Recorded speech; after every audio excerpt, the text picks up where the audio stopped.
पांडवों का वनवास भी उनकी आत्मसंयम, संघर्ष और धैर्य की एक ऐसी गाथा है जिसे युगों युगों तक याद किया जाता रहा है। यह समय न केवल उनके तप और धैर्य की परीक्षा था, बल्कि कुरुक्षेत्र के महायुद्ध की तैयारी का आधार भी बना। ज्यादा समय ना लेते हुए चलिए इस वीडियो के माध्यम से हम आपको जानकारी देते हैं कि कैसे द्यूत क्रीड़ा में सब कुछ खोने के बाद पांडवों ने वन में अपने संघर्षों को आत्मबल में बदला।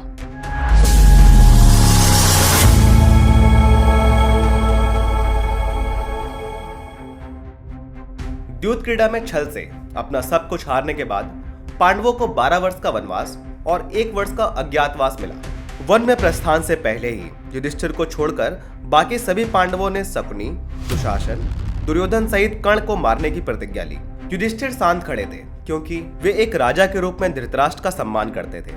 हालांकि वह भी यह बात अच्छी तरह से जानते थे कि धृतराष्ट्र भी उनकी इस दशा के बराबर के ही भागीदार थे। फिर भी युधिष्ठिर ने शांतिपूर्वक वन में जाने का निश्चय किया। वे अब अपने आगे के कुछ वर्ष वन में ऋषियों की संगति में चिंतन और प्रायश्चित में व्यतीत करने वाले थे। वन जाने के कुछ दिन बाद ही सभी पांडवों और द्रौपदी ने जल्द ही वन जीवन को अपना लिया था। जब वे वन में गए थे तो उनके साथ कुछ उनके सहायक, दासियां और पुजारी भी थे। वे सभी अपना समय शिकार करने, शस्त्राभ्यास करने, भोजन इकट्ठा करने, वन में विद्वानों के साथ आध्यात्मिक चर्चा करने और उनसे मिलने वन में आने वाले लोगों के स्वागत सत्कार में व्यतीत करने लगे, जिनमें भगवान श्री कृष्ण और पांचाल भी शामिल थे। पांडव वन में एक स्थान पर कुछ महीनों से ज्यादा नहीं रुकते थे। ऐसे स्थान बदलने का कारण उस क्षेत्र में पर्यावरण संतुलन बनाए रखने के लिए था, क्योंकि जब पांडव शुरुआत में वन में आए थे तब उनसे मिलने ऋषि व्यास उनके निवास स्थान पर आए थे। तब ऋषि वेद व्यास ने ही युधिष्ठिर को काम्यवन से द्वैतवन जाने की राय दी थी और बताया था कि तुम्हारा लंबे समय तक एक स्थान पर रहना अन्य वनवासी, तपस्वी ऋषियों और जीव जंतुओं के जीवन को परेशान कर सकता है, और इसके अलावा तुम्हारे व आगंतुकों के लिए भोजन की व्यवस्था उस स्थान के वनस्पतियों व जीवों को भी नष्ट कर सकता है। जिसके बाद वे सभी ऋषि वेदव्यास की बात मानकर वहां से चले गए थे। द्वैतवन जाने के बाद सभी पांडवों का जीवन एक बार फिर से व्यस्त हो गया था, लेकिन दुर्योधन द्वारा किया गया अपमान अभी भी हृदय में था। द्रौपदी और भीम बाकी सब की तुलना में उस अपमान से सबसे ज्यादा क्रोध में जल रहे थे। द्रौपदी समय समय पर युधिष्ठिर को उनके साथ हुए अपमान का स्मरण कराती रहती थी, जिससे सभी पांडव अपने लक्ष्य को ना भूलें। भीम भी क्रोधवश आकर कभी कभी युधिष्ठिर से वन प्रवास को छोड़कर कौरवों से युद्ध करने के लिए आग्रह करते रहते और कहते कि हमें दुर्योधन को शीघ्र ही चुनौती देकर अपना राज्य वापस लेना चाहिए, जैसे कि योद्धा करते हैं। वह कभी कभी युधिष्ठिर को युद्ध करने के लिए मनाने का प्रयास करते हुए बोलते कि देवताओं के राजा इंद्र भी हमारे राज्य को नुकसान नहीं पहुंचा सकते थे, जिसकी रक्षा अर्जुन का गांडीव करता था। लेकिन आपके द्वारा सावधान न रहने के कारण हमने सब कुछ खो दिया और हम सभी ने सिर्फ आपके स्नेह के कारण ही इस पीड़ा को स्वीकार किया है। इस सब के अलावा भीम को एक और चिंता सताई जा रही थी कि 12 वर्ष के बाद वह 1 वर्ष का अज्ञातवास कैसे व्यतीत करेंगे, वह कहां छिप कर रहेंगे ताकि उन्हें कोई पहचान ना सके। जिसके बाद भीम ने युधिष्ठिर से कहा कि मुझे विश्वास है कि दुर्योधन हमारी पहचान का पता लगाने के लिए अपने गुप्तचरों को सभी जगह फैला देंगे, और अगर हम कैसे भी छिप कर 1 साल व्यतीत कर भी लेंगे तो वह धूर्त आपको फिर से पासों के खेल में फंसा देगा और आप फिर से उसके आमंत्रण को स्वीकार कर लेंगे जैसा आपने पहले किया था, और फिर हमें कई वर्षों तक दोबारा से दुख भोगना पड़ेगा।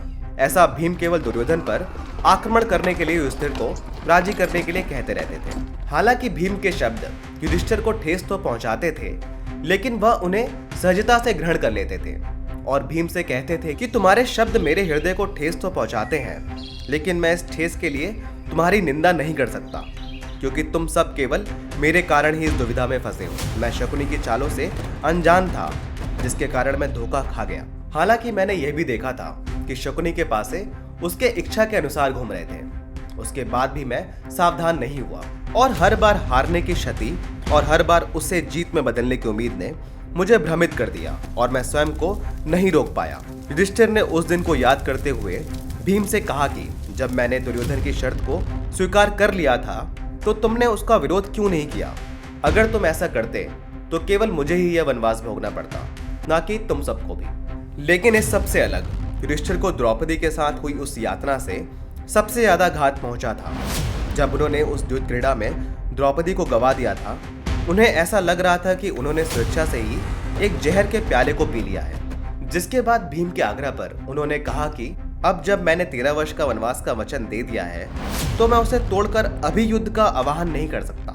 इसके अलावा भी एक कारण था जिसके कारण युधिष्ठिर युद्ध के लिए 13 वर्षों का इंतजार करना चाहते थे, क्योंकि वह बिना किसी सोच विचार के युद्ध नहीं करना चाहते थे और ना ही वह यह चाहते थे कि शीघ्रता के कारण उन्हें और कोई अधिक हानि और पीड़ा हो। उन्होंने भीम से कहा कि युद्ध में सफल होने के लिए हमें विचार विमर्श करना होगा, रणनीति भी बनानी होगी, जिसके बाद ही वे सभी पूरी क्षमता से युद्ध कर सकेंगे।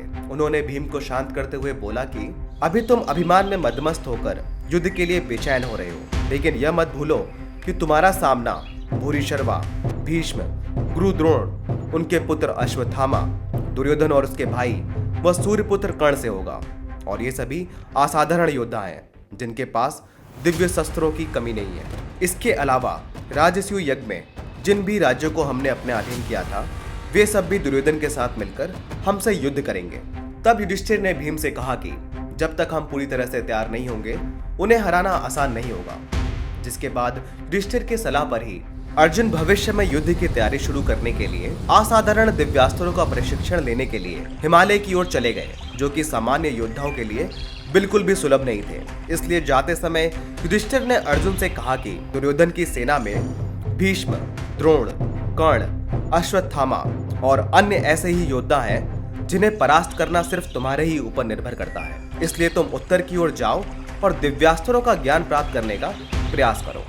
अर्जुन के जाने के बाद बाकी पांडव व द्रौपदी तीर्थ स्थानों पर गए और वहां कई ऋषियों से भी मिले। अर्जुन के जाने के बाद अलग अलग स्थानों पर घूमते हुए भीम ने किमिर, क्रोधवशा और मणिमान जैसे भयानक राक्षसों का वध भी किया।